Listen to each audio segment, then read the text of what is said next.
Uma boa tarde na paz de Jesus, mais uma vez retornando aqui ao nosso programa.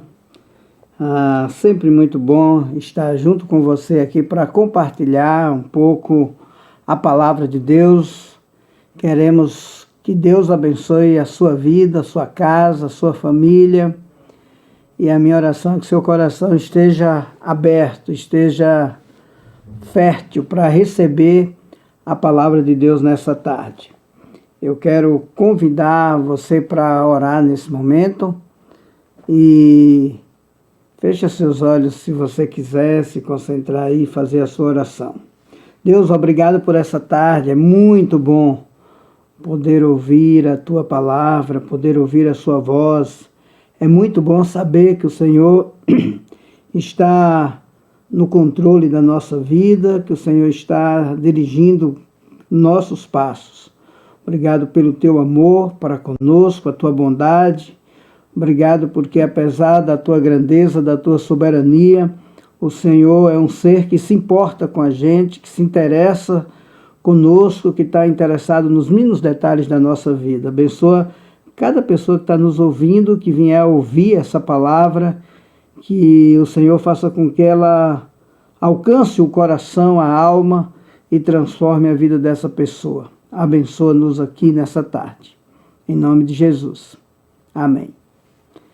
Eu quero hoje à tarde pensar um pouco na forma como Jesus anunciou o seu evangelho.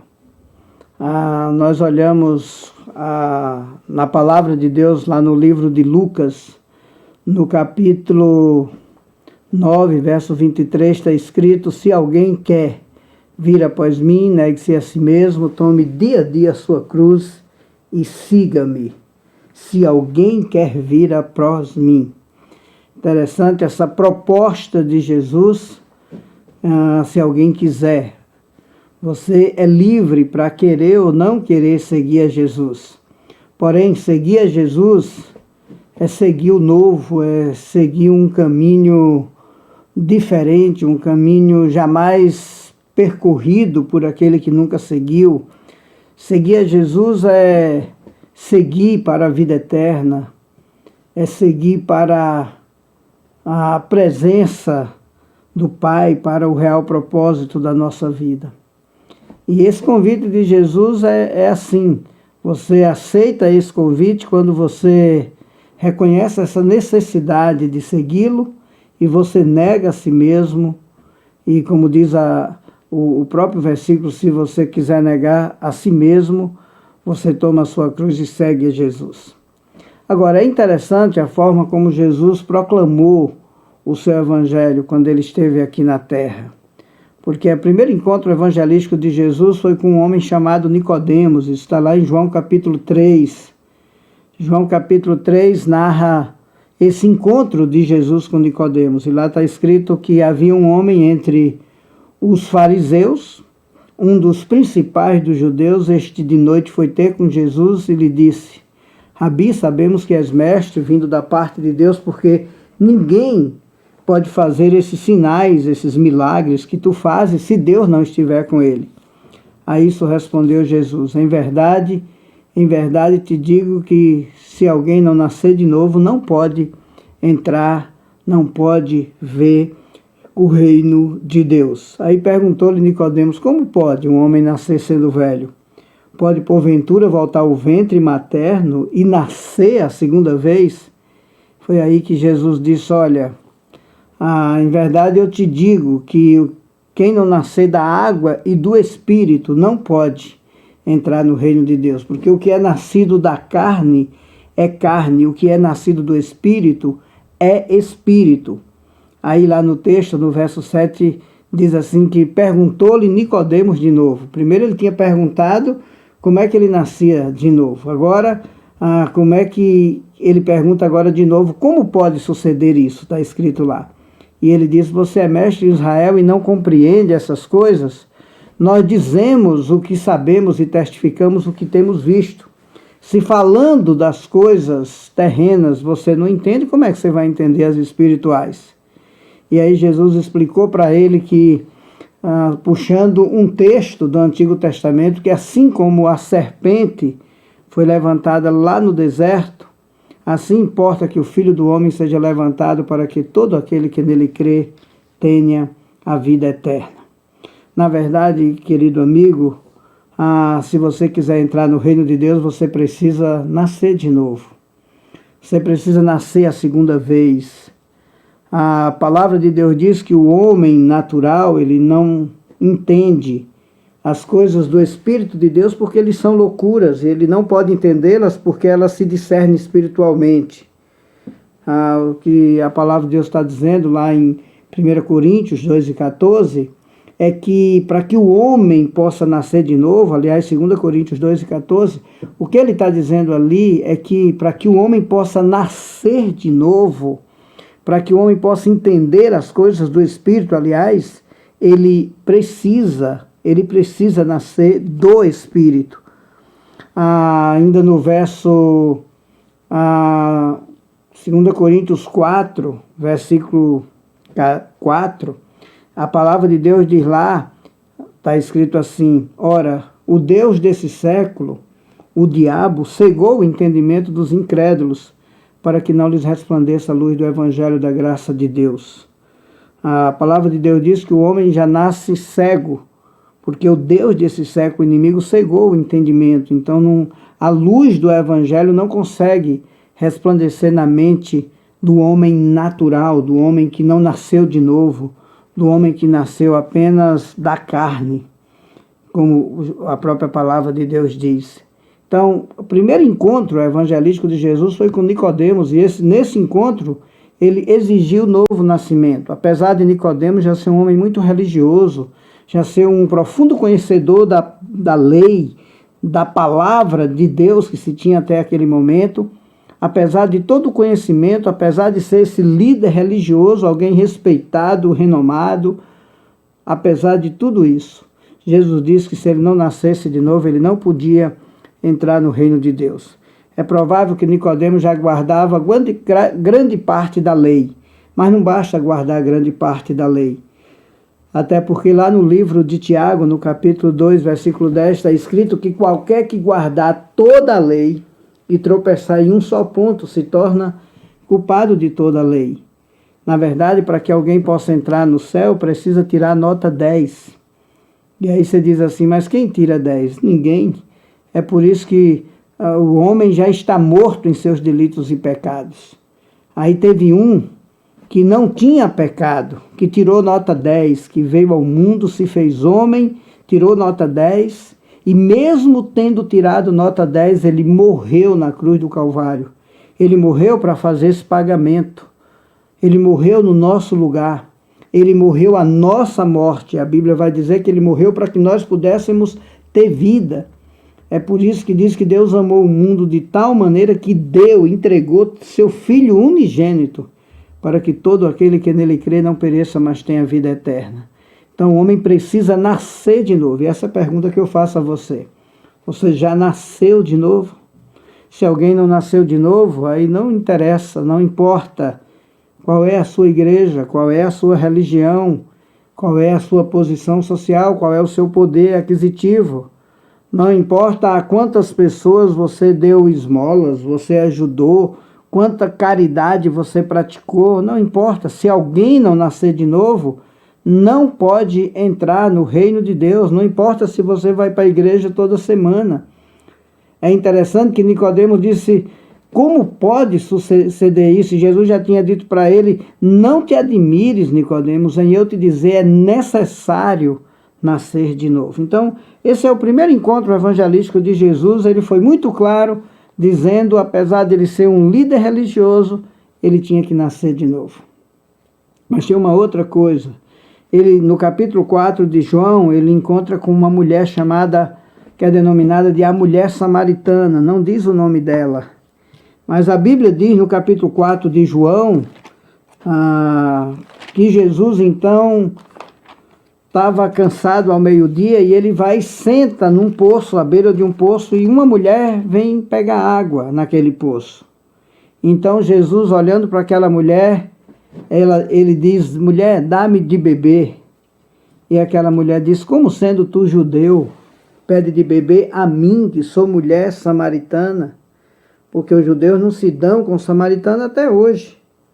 A palavra de Deus diz que Jesus imediatamente se reporta para aquela mulher e disse: mulher, se tu soubesses quem é o que te pede, dá-me de beber, você é quem me pediria e eu te daria água viva.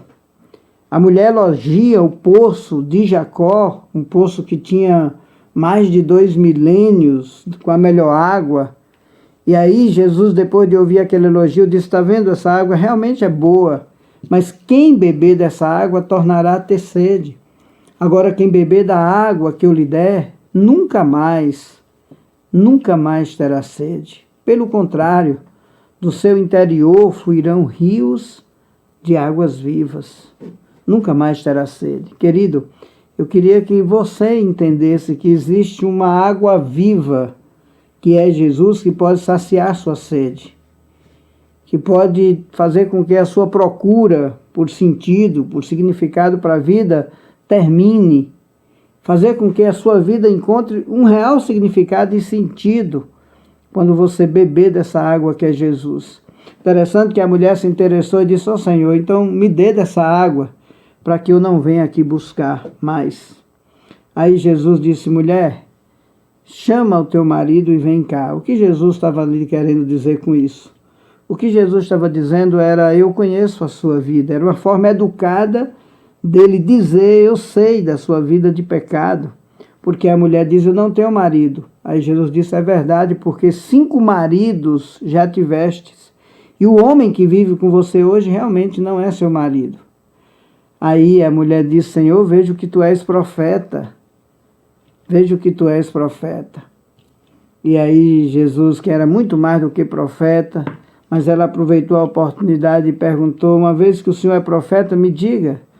Alguns dizem que é em Jerusalém que eu devo adorar a Deus, outros dizem que é nesse monte, que era o Monte Gerizim. Ele disse: não, nem é necessariamente em Jerusalém, nem necessariamente nesse monte. Vem a hora, e agora é, que os verdadeiros adoradores adorarão o Pai em espírito e em verdade. E aí ele diz: e o Pai está à procura de verdadeiros adoradores. E ele não encontrou esses verdadeiros adoradores em Nicodemos, que era um homem religioso.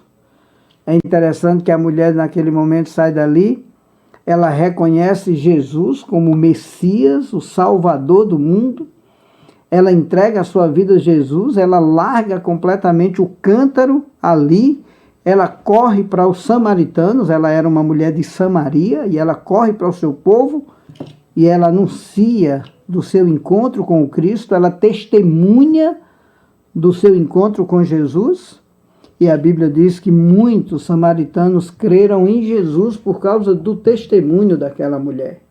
Ela encontrou Jesus e ela foi testemunhar de Jesus, e a Bíblia diz que os samaritanos então vieram até Jesus e disseram: olha, agora já não é mais pelo que ela diz que nós cremos, mas é porque nós mesmos experimentamos na nossa vida a salvação, o Salvador, a redenção, o Redentor. Que maravilha! Jesus disse para essa mulher que ela precisa beber da água viva. Certa vez lá em Jerusalém, depois de uma festa de 7 dias, a Bíblia diz que Jesus, em João 7,37, ele levantou e ele exclamou: se alguém tem sede, venha a mim e beba. E essa pergunta, esse convite é feito a você hoje. Você que está me ouvindo. Se alguém tem sede, venha a mim e beba. Qual é a sua sede? Confesse a sua sede a Jesus. É provável que você não consiga saciar a sua sede com dinheiro, não consiga saciar a sua sede nos prazeres deste mundo. É possível que você tenha buscado saciar sua sede de várias formas e você não tenha conseguido. Mas Jesus disse: se alguém tem sede, venha a mim e beba.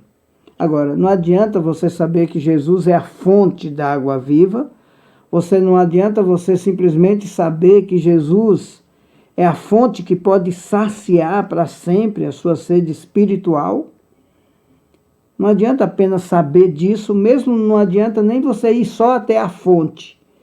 Ele disse, vem a mim e beba. Você precisa beber de Jesus. Você precisa experimentar essa salvação. E aí isso acontece quando você reconhece a sua sede, reconhece a sua necessidade, reconhece os seus pecados e você se arrepende e você acredita que Jesus na cruz do Calvário pagou os seus pecados e aí no ato simples de entrega você confessa a Ele como sendo o seu Salvador. É interessante que lá no livro de Romanos diz, se com a tua boca confessares a Jesus como Senhor e em teu coração creres que Deus o ressuscitou dentre os mortos, serás salvo. Não tem coisa que Deus ame mais, que Deus goste mais, que Deus queira mais do que te salvar. Porque foi o que Jesus veio fazer aqui, foi salvar. Quando alguém perguntou a ele o que ele veio fazer aqui na terra, a resposta dele sempre foi, eu vim buscar e salvar o que estava perdido. Eu vim dar a minha vida para salvar a muitos. Eu vim aqui morrer na cruz para salvar os pecadores. Ele tem muito interesse em salvar a sua vida. E hoje ele convida você e diz, se alguém tem sede, venha a mim e beba. E o que é interessante é que você nem precisa ir a um templo para beber dessa água viva. É onde você estiver, aonde você está ouvindo essa palavra, você pode simplesmente se curvar a Jesus, abrir seu coração e no ato simples de entrega, você confessar a Ele como seu bendito Senhor e Salvador. Depois você pode tornar essa decisão pública por onde você andar. Mas se com a tua boca você crê, ou você confessar Jesus como Salvador e no teu coração você crê. Com a boca você confessa e com o coração você crê para a salvação. Que você possa encontrar e saciar a sua sede em Jesus. Encontrar o Salvador, encontrar essa salvação. Eu poderia mencionar muitos encontros de Jesus. Um outro encontro também que é muito interessante é um jovem rico. Está lá em Lucas, no capítulo 19. A Bíblia diz que aquele homem jovem chegou para Jesus e disse, bom mestre, que farei eu de bom para herdar a vida eterna?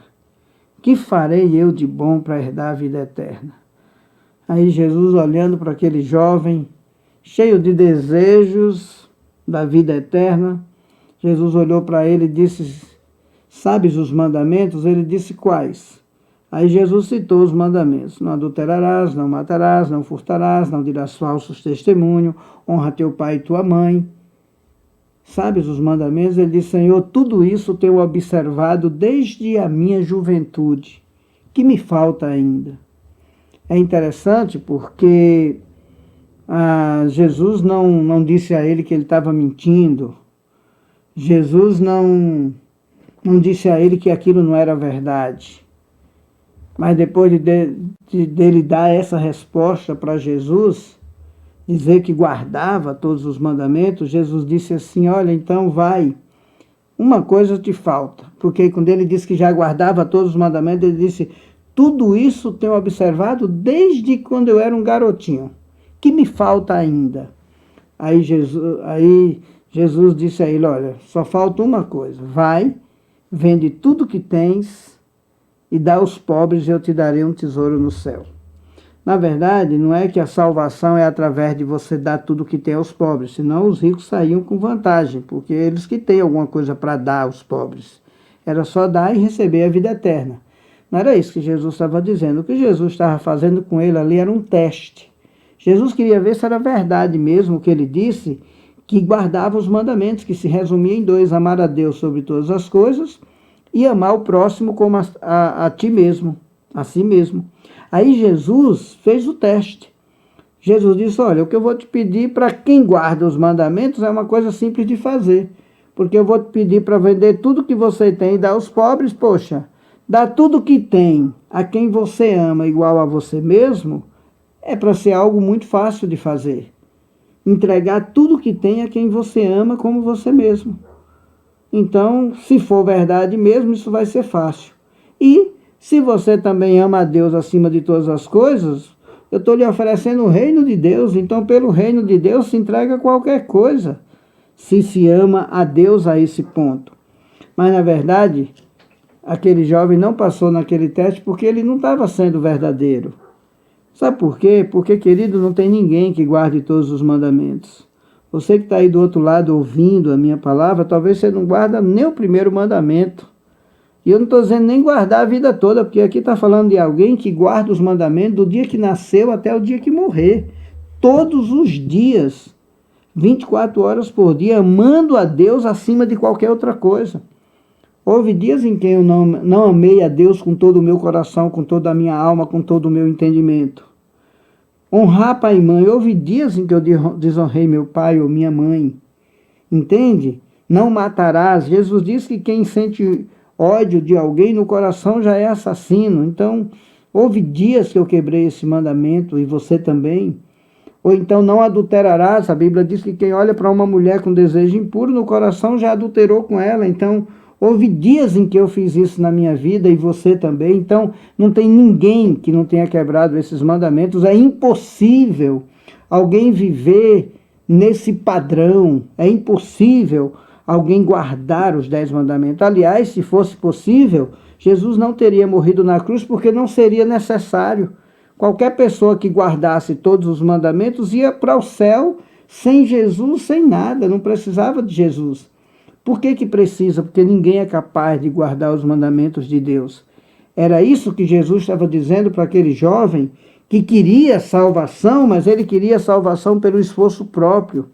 Na verdade, para ele era muito melhor se ele tivesse dito: Senhor, eu sou um grande pecador, eu sou avarento, eu não quero repartir, dividir, compartilhar meu dinheiro com ninguém, meu dinheiro é só meu e eu quero só para mim.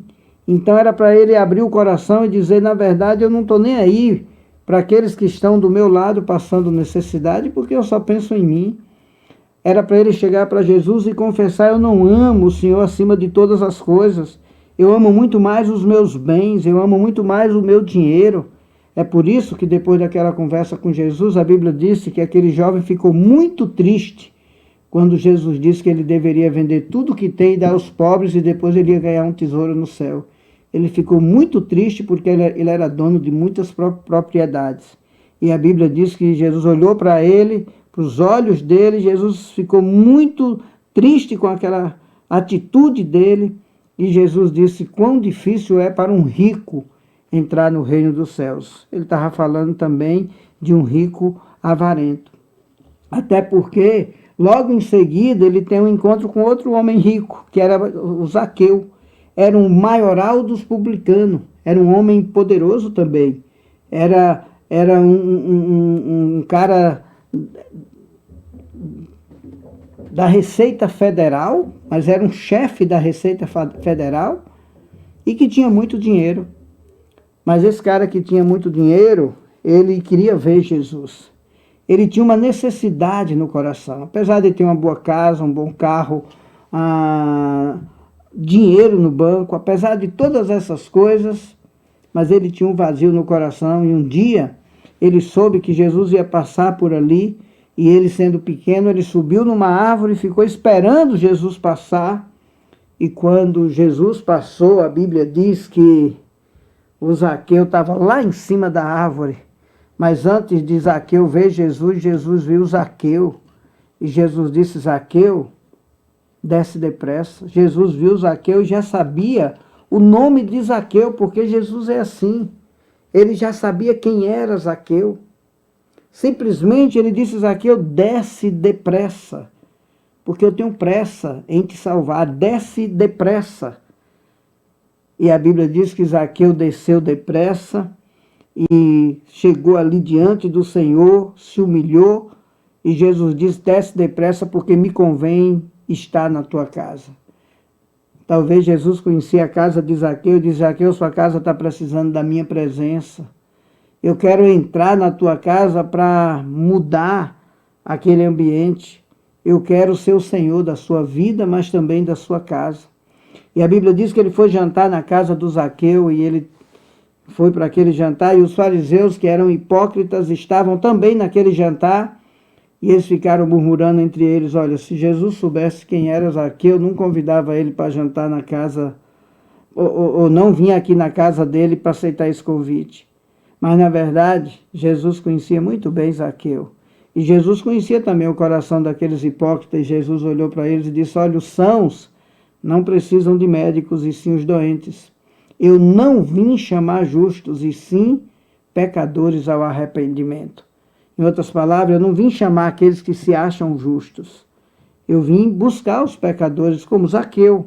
Eu vim chamar gente que se reconhece perdida, gente que reconhece a sua necessidade de salvação e a necessidade de um Salvador para lhe salvar. Eu vim salvar gente como Zaqueu. E a palavra de Deus diz então que Zaqueu foi quebrantado com aquela palavra. E aí Zaqueu disse: Senhor, eu resolvo dar metade dos meus bens aos pobres, e se em alguma coisa eu defraudei alguém, eu restituo 4 vezes mais. E Jesus, vendo aquele quebrantamento, aquela atitude de arrependimento do Zaqueu, Jesus olhou para ele e disse: Zaqueu, hoje houve salvação na tua casa. Hoje houve salvação na tua casa. Porque a Bíblia diz que Zaqueu recebeu Jesus com alegria, e por isso houve salvação na casa dele. Querido, toda a família de Zaqueu se converteu e foi batizada naquele dia. E foi um dia de muitas bênçãos na casa do Zaqueu. Então eu pergunto: há lugar para Jesus na sua casa? Há lugar para Jesus no seu coração? Jesus, ele quer entrar na tua vida, quer entrar na tua casa, quer transformar seu coração, quer transformar sua família, principalmente para perdoar seus pecados e levar você para o céu. Ele quer escrever seu nome no livro da vida. Ele quer que você viva para a glória dele, porque é para isso que você foi criado. E é nisso que você vai encontrar o sentido e o significado para a sua vida. Você que vive aí numa cegueira existencial tremenda, aí você vive se machucando e se ferindo, e às vezes ferindo outras pessoas, nessa busca, nesse desejo de encontrar um significado para a sua vida, mas não tem encontrado. Você pode encontrar hoje em Jesus. Ele quer entrar na sua vida. Para Zaqueu ele disse: hoje houve salvação na sua casa. Foi assim que Jesus anunciou o evangelho. Para Nicodemos ele disse: você tem que nascer de novo. Para a mulher samaritana, você precisa beber da água viva, que sou eu. Eu posso saciar a sua sede. Para o jovem rico, ele disse: olha, você tem que reconhecer seus pecados, suas deficiências. Você tem que perceber que você não é tão bom assim, ao ponto de atingir o meu padrão, ao ponto de fazer o suficiente para ser aceito na minha presença e morar no meu céu. Você tem que reconhecer isso, para que você possa ter a salvação. Já para o Zaqueu, ele disse: olha, Zaqueu, eu vim buscar e salvar o perdido. Eu vim para gente como você. Gente que me busca e que me encontra, mas só me busca porque eu busquei primeiro. Só me vê porque eu vejo primeiro. Na verdade, Zaqueu, eu quero salvar a sua vida. E Jesus quer salvar você. Então, abra seu coração para Jesus, abra sua casa para Jesus, entrega a sua vida a Ele. Hoje é tanta religião, tanta religiosidade, que às vezes a gente se confunde, a gente pensa que o que Deus quer é que a gente entre para uma religião qualquer e comece a frequentar uma religião. Mas não é religião, é Jesus. Porque esse Jesus que veio nos salvar é o mesmo Jesus que vem nos buscar. Ele vem para arrebatar a sua igreja e levar a sua igreja para o céu. Então, meu querido, pensa nisso, que essa mensagem possa alcançar seu coração, que Deus possa iluminar, que você possa ter o entendimento. Ela é tão simples, é simples até demais, é porque o evangelho é assim mesmo, ele é simples até demais. Entenda só que você precisa nascer de novo, precisa se converter, e você pode fazer isso. Hoje você pode fazer isso. a qualquer momento. Não deixe de fazer isso, porque Jesus quer, de fato, salvar sua vida e dar um significado a ela, tá bom? Que Deus te abençoe, que Deus abençoe sua casa. E eu quero terminar orando por você. Deus, obrigado por essa tarde.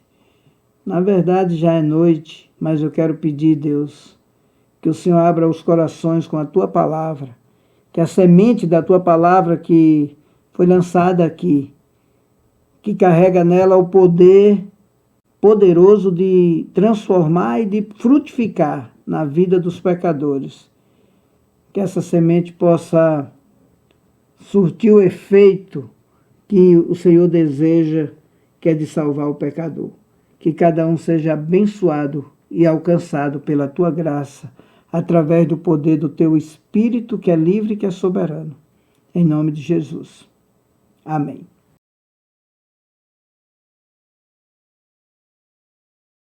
Que tem